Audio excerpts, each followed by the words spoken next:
Welcome to the Air at Cosmos studio, where Mr. Jean-Pierre Loubet joins us for the second time. Good evening, Xavier. And today we are going to talk about the situation in Ukraine, the missed opportunities that could have brought peace sooner, and what we can hope for to see an end to this conflict. First, the first question: why did Ukraine succeed, and how did it manage to hold on, even though it was theoretically at a significant material disadvantage against Russia?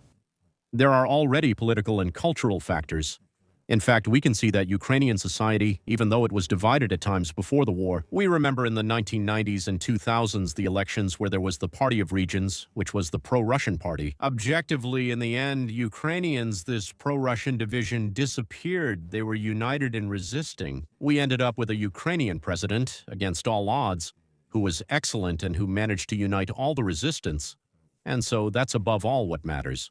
If I wanted to go further, I could quote Sun Tzu: "War is a moral fight, won in the temples before the battle."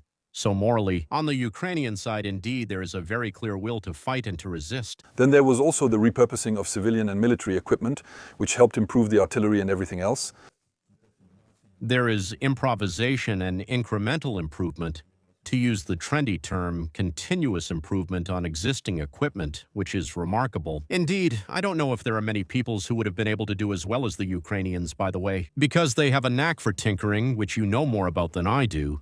That is absolutely remarkable. So it's true that the Americans have military potential ratings for each country, and Ukraine was above the maximum military potential, 10 out of 10, who could have hoped for, given what they had. So it's true that it was quite unexpected, which led to different victories. The victory in the north of Kyiv, the liberation of the whole north in April 2022, then the major counteroffensives. At that time, did we miss an opportunity to end the war, to have a Ukrainian victory? So, yes and no. I think that tactically, indeed, those are points you've developed elsewhere. Tactically, the victory could have been much greater. That's very clear. However, could that have ended the war? Certainly not. To end the war, the enemy has to agree to stop fighting. In the end, and for Putin, this war has become existential. In fact, he cannot lose. If he loses, he knows it means the fall of his regime. He also knows that there are still tendencies towards separatism, towards centrifugal forces. At the very least, let's say in Russia, a defeat for Russia would indeed be extremely serious.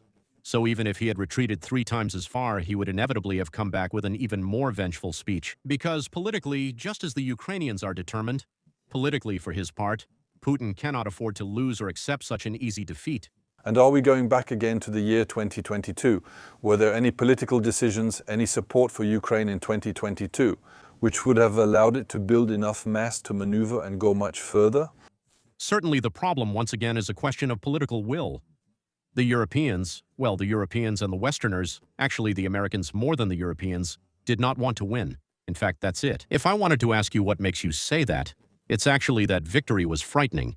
A Ukrainian victory, indeed. That was the issue. On the Russian side, there was a kind of deterrence by the madman against the stronger side. I'm using the same terms. During the Cold War, France invented deterrence of the weak against the strong. Basically, a medium power like France managed to deter a great power like the USSR. During that time, that was the first nuclear age. In fact, we've distinguished the nuclear age into 3 ages. That was the first nuclear age, then the second nuclear age. After the Cold War, threats from the South increased, requiring strong deterrence against irrational actors, because there were tyrannical regimes with more or less fanatical leaders who threatened to attack us. And now, finally, Putin is playing a kind of deterrence by the irrational actor against the strong. Basically, it's don't stop me from winning or make me lose, or I'll go crazy and launch my missiles. My arsenal will fall apart, with nuclear warheads scattered everywhere. So just let me win, basically. And so this American refusal to give Ukraine the means to win, or even by hampering its operational capability. For example, I'm thinking of the evacuation of Kherson, where we now know since last October that they prevented the Ukrainians from destroying the Russian army to let it escape, right? Today, 30,000 Russian troops are being redeployed elsewhere who could have been wiped out or captured then. Do we still see this American political unwillingness to win today? You're right to mention that. At the time, the Russians' easy evacuation of Kherson seemed puzzling. Now you're explaining that evacuation, and it's recent. But it shows that beyond that, the Americans never had a war plan for this conflict. That's why Trump, despite all his anti-Ukrainian outbursts before his election, was still received relatively favorably by the Ukrainian authorities. They realized the Democrats and the Biden administration lacked a war plan. Do we want victory? How? We didn't know. We didn't want defeat either, showing intellectual emptiness. And so in the end, the fact of crossing all the so-called Russian red lines, which were all one by one crossed, ground combat equipment, long-range missiles, fighter jets, air defense, artillery, all of that, those were guaranteed nuclear wars. Supposedly Finland and Sweden joining too, that was, well, all of that. Indeed, we got all the red line warnings and we were right. So this really shows that the Russian bluff is just a bluff indeed.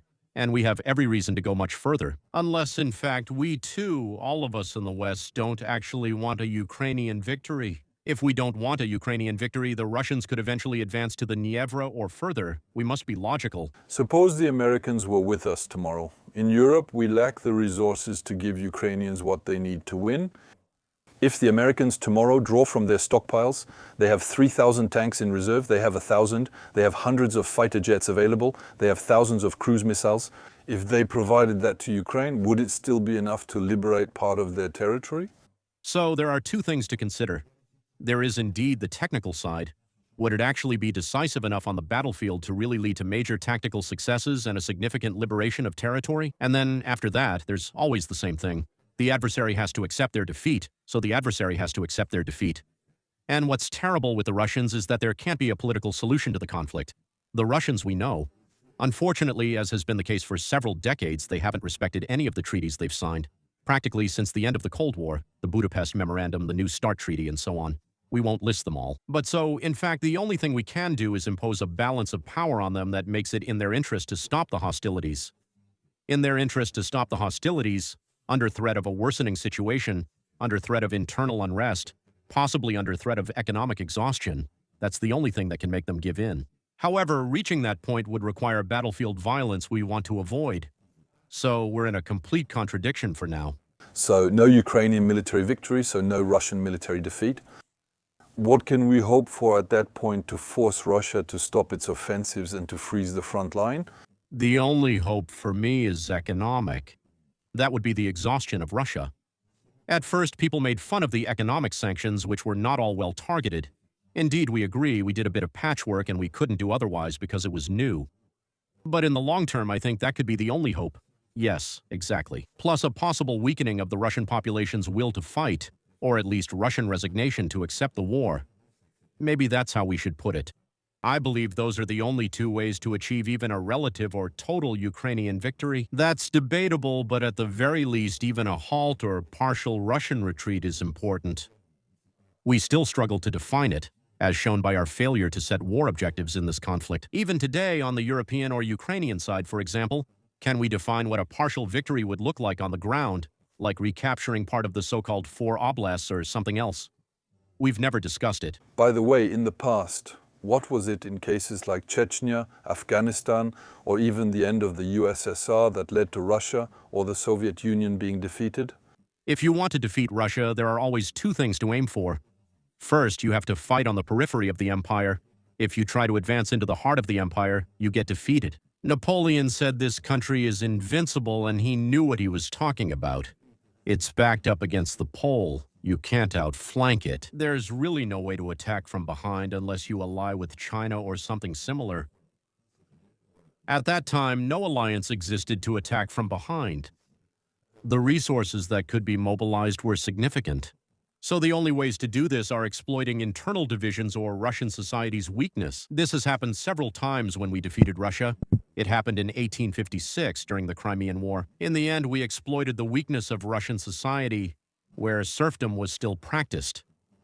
When you think about it, if you go to Ukraine or Russia, today, if you ask an old person, someone who is 90 years old, for example, you ask them about serfdom. He says, "Of course I knew my grandfather, who was a serf as a child." In Europe, serfdom dates to the 15th century, and we only read about it in books. Today, you may find elderly people in Ukraine or Russia whose families experience this. Back then, people exploited these weaknesses in Russian society. When Russia was defeated by Japan in 1904, it was the same.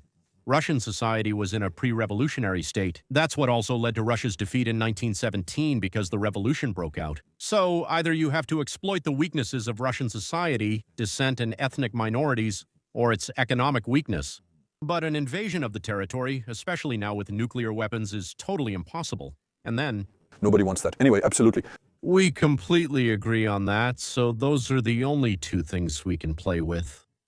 So very concretely, if there is no additional aid to Ukraine and the Russian economy does not collapse, for you, we will continue to see a very costly gradual seizure of Ukrainian territory in terms of lives and equipment. How long? Until one or both sides get tired? Until even God grows weary. In this game, Ukraine will tire first. The loss ratio? Let me explain, with your guidance. What I've seen so far is more like 2 to 1, maybe 2 Russian deaths for every Ukrainian death. Remember that the demographic ratio between the two countries is almost 4 to 1. Even though this ratio is favorable on the battlefield, it's not sustainable long-term demographically. Someone defending themselves may mobilize millions more easily than someone on an imperialist adventure. Absolutely, Putin. To have so much cannon fodder, he pays them, that's still the case. This contributes to the economic weakening of his country. And so the conditions for Russia to give up, today it's possibly very strong military support for Ukraine, which doesn't seem to be happening. No, the sanctions are a slow poison and would need to be strengthened, so maybe that's where action is needed. There you go, or maybe it's the current drop in oil and gas prices. But that's less about luck as it continues. We haven't fully considered the war or defined our objectives, and we're not doing enough for Ukraine to win. These favorable factors are beyond our control. There isn't a new Prigozhin who is going to appear. That would be dangerous, but it's actually the best way to break the Russian will to wage war. Yes. And so, last point, what scares the Americans about a Russian defeat? What is it? It's having lots of new countries like Chechnya that gain their independence. Well, there you go, exactly. So it would be a panic reaction. And Russia, which starts firing nuclear weapons on the battlefield to counter an imminent defeat, or the breakup of the country with the dispersal of nuclear warheads, like you mentioned, exactly. There would still be dangerous proliferation, and Putin is playing on that. Indeed, in his always somewhat alarmist speeches, he spreads this kind of message. Let me win or I'll cause chaos. Let's quickly create an effective sanction this time. Then why not use the $300 billion of frozen Russian assets to arm the Ukrainians? Because in that case, it would really shake things up. Yes, so here he has a political decision to make, and it's a delicate one too. Political courage doesn't exist. Sir, courage. And then it's a weapon, you know. Once you've used it once, you can't use it a second time. Yes, but $300 billion in equipment gives Ukrainians some leeway. We agree, absolutely. Jean-Pierre, thank you very much. Thank you. Safir. We hope you enjoyed it. We'll share links to Jean-Pierre's articles and see you soon at Ari Cosmos Studio.